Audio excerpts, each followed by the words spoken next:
Hey guys, today's project calls for removing headlights off of my 2007 Ford Ranger. This video will apply to the 2001 to 2011 model year Rangers.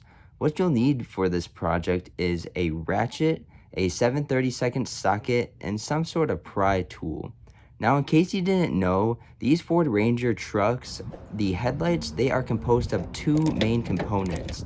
One being the side markers and then the other being the main headlights.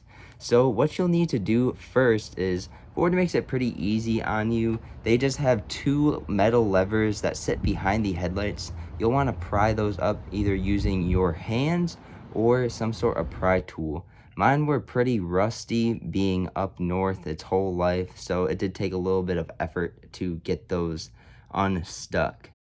And then go ahead and remove both of the bulbs by twisting the bulbs counterclockwise.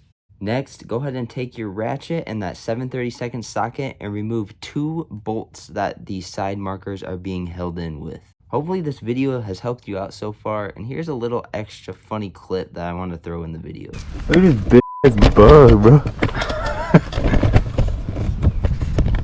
Oh, no. Crazy. What The heck is that? Is it a bug? Is That's it really a bug, bro. Its wings and shit scorched. Oh, there's some more big ones. That's wild. Anybody know what that thing is? That's a giant ass moth, bro.